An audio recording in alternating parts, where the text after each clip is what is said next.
Assalamualaikum warahmatullahi wabarakatuh. Om Swastiastu, Namo Buddhaya, Salam Kebajikan. Tabe pun, perkenalkan, nama saya Muhammad Al-Ghifari dari Program Studi Hubungan Internasional dengan NPM 22160716162. Di sini saya akan memandu jalannya presentasi dari kelompok kami dengan judul presentasi Analisis Skripsi milik Maya Novita selaku alumni Hubungan Internasional tahun 2021. Sebelum kita melanjutkan pembahasan pada presentasi kami, saya akan mengenalkan anggota tim kelompok kami yang lain, yaitu ada Fadil Ramadan, Zevanya Puan Natama Pangaribuan, saya Muhammad Al-Ghifari, dan Muhammad Rangga. Nah, selanjutnya kita bahas dulu nih, apa sih skripsi itu? Menurut Kamus Besar Bahasa Indonesia, skripsi adalah karya ilmiah yang wajib ditulis oleh mahasiswa semester 7 atau 8 sebagai bagian dari persyaratan akhir pendidikan akademisnya. Dengan kata lain, skripsi merupakan syarat kelulusan untuk mahasiswa jenjang S1 atau sarjana. Nah, bisa kita simpulkan bahwa skripsi itu sama aja syaratnya kayak UN, bedanya skripsi itu hasil penelitian berdasarkan fakta dengan metode-metode yang sudah ada, sedangkan kalau UN itu ngisi soal dan biasanya hanya jenjang SD, SMP hingga SMA. Ya.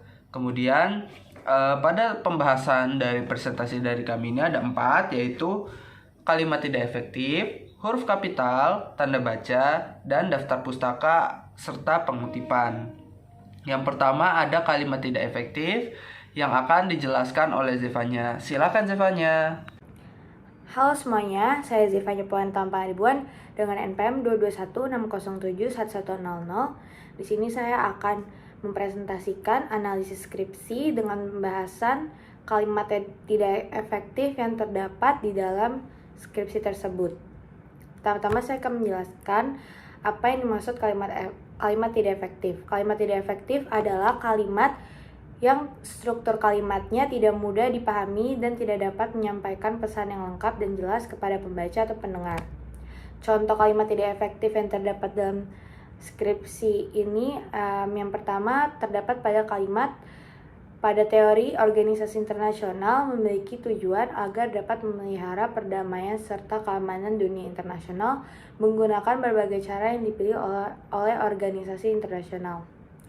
Nah, kalimat efektifnya yaitu pada teori organisasi internasional memiliki tujuan agar dapat memelihara perdamaian serta keamanan dunia menggunakan berbagai cara yang dipilih oleh organisasi internasional. Nah, bener banget nih yang udah dijelasin sama Zevanya tentang kalimat tidak efektif atau yang biasa banyak dilakukan kesalahannya itu tentang pemborosan kata. Nah, di sini udah dikasih contoh kan tadi, pada teori organisasi internasional memiliki tujuan agar dapat memelihara perdamaian serta keamanan dunia internasional menggunakan berbagai cara yang dipilih oleh organisasi internasional. Kesalahan atau kalimat tidak efektifnya itu berada di bagian dunia internasional. Ketika kita sudah menginput kata dunia, maka kata lain yang memiliki arti sama seperti internasional itu tidak diperlukan. Karena jika kita tetap memasukkan kata lain yang artinya atau maknanya sama, itu bisa menjadi pemborosan kata atau kalimat yang kita buat menjadi tidak efektif. Nah, pembenaran atau perbaikannya adalah menghapuskan kata dunia atau internasionalnya, sehingga kita hanya bisa memilih satu. Misalkan kita memilih kata dunia, maka bunyi kalimat yang tadi akan berbunyi seperti serta keamanan dunia menggunakan berbagai cara yang dipilih oleh organisasi internasional. Nah, kemudian ada huruf kapital yang akan saya jelaskan, yaitu kembali lagi menurut Kamus Besar Bahasa Indonesia atau KBBI, huruf kapital adalah huruf dengan ukuran dan berbentuk tertentu, biasanya lebih besar dari huruf biasa, yang biasanya digunakan sebagai huruf pertama dari kata awal dari sebuah kalimat atau huruf pertama dari nama seseorang. Contoh Jamal. Nah, J-nya ini harus gede kalau dalam peraturan huruf kapital. Nah, di sini ada contoh dari skripsi milik Maya Novita tadi, bla bla bla, koma, terima kasih banyak sudah Terima kasih banyak untuk dukungan terhadap penulis. Terima kasih sudah bla bla bla. Nah, di sini kesalahannya terdapat pada kata terima kasih. Karena sebelum kata terima kasih terdapat tanda koma, sedangkan dalam aturan huruf kapital, tanda koma tidak membuat kata selanjutnya memerlukan huruf kapital pada huruf awal katanya, sehingga perbaikan yang benar adalah huruf T pada tulisan terima kasih setelah koma itu seharusnya kecil. Nah, kemudian ada tanda baca yang akan dijelaskan oleh Fadil. Silakan Fadil. Perkenalkan, nama saya Fadil Ramadan dengan NPM 2216071099. Di sini saya akan menjelaskan tentang tanda baca. Tanda baca adalah simbol yang tidak ada hubungannya dengan bunyi, kata, atau kalimat suatu bahasa. Tanda baca sendiri berfungsi untuk menunjukkan struktur kalimat, intonasi, dan jeda saat membaca. Contoh kalimat yang salah deskripsi oleh Maya Novita adalah militer Amerika Serikat terhadap warga sipil Afghanistan. Selanjutnya, fokus penelitian ini berada pada peran organisasi internasional.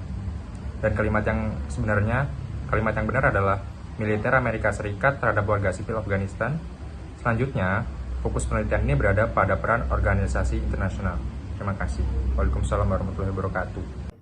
Nah, bener banget nih yang udah dijelasin sama si Fadil.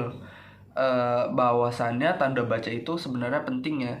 Karena tanda baca ini bisa membantu kita ketika kita mempresentasikan sesuatu. Contoh nih, misalkan kita baca kalimatnya tapi nggak ada tanda bacanya, pasti kita bacanya kayak militer AS terhadap warga sipil Afghanistan. Selanjutnya fokus penelitian ini berada pada peran organisasi internasional. Nah, jadinya kan kayak cepet, terus orang yang denger juga kayak jadi kurang bisa memahami nih apa yang sebenarnya kita tunjukin atau presentasiin di depan. Nah, yang benar adalah seharusnya setelah kata selanjutnya itu dikasih tanda koma seperti yang sudah ada di contoh. Jadi ketika kita baca bakal berbunyi kayak gini nih, militer AS terhadap warga sipil Afghanistan.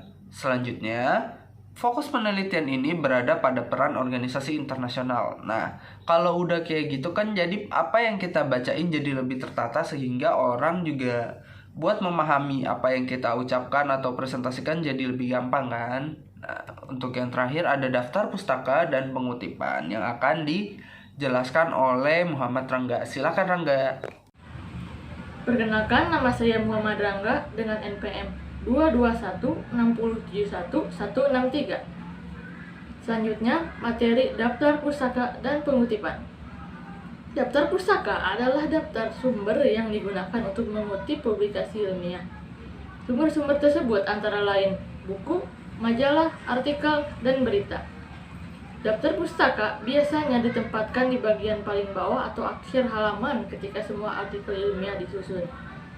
Contohnya, yang paling atas ini tidak lengkap karena tidak disertai dengan kapan pukulnya atau jam aksesnya. Dan yang kedua, nama bulannya tidak menggunakan huruf kapital. Nah, bener banget nih yang terakhir juga untuk daftar pustaka dan pengutipan. Biasanya kan daftar pustaka tuh orang cuma masukin nama, tahun, judul bukunya atau judul jurnal atau judul dari sebuah artikel website, kemudian udah gitu aja. Nah, di sini pada skripsi milik Kanovita ini kita menemukan kesalahan bahwa setelah dia memasukkan link atau URL pada daftar pustaka yang pada bagian tersebut dia mengambil dari sebuah website, dia tidak menyertakan tanggal akses serta jam akses, sehingga kita bisa bilang sesuai dengan aturan penulisan karya ilmiah terbaru bahwasannya tanggal akses itu penting, sehingga seharusnya setelah link disertakan kita bisa menulis diakses pada tanggal, bulan, tahun, kemudian pada pukul jam berapa. Misalkan kita mengaksesnya tanggal 10 nih, 10 Desember 2022, maka kita bisa mengetik setelah link yang kita sertakan menjadi diakses pada tanggal 10 Desember 2022 pada pukul jam berapa, misalkan jam 18.00 waktu Indonesia Barat. Nah, bisa kita jadi diakses pada tanggal 10 Desember 2022 pada pukul 18.00 waktu Indonesia bagian Barat. Nah, kurang lebihnya kayak gitu guys untuk daftar pustaka dan pengutipan. Nah, mungkin itu aja yang dapat kelompok kami sampaikan. Kurang lebihnya kami mohon maaf. Bila ada kesalahan kata atau pengucapan, juga kami mohon pengertian dan maafnya. Kurang lebihnya kami mohon maaf. Wabillahi taufiq wal hidayah. Wassalamualaikum warahmatullahi wabarakatuh.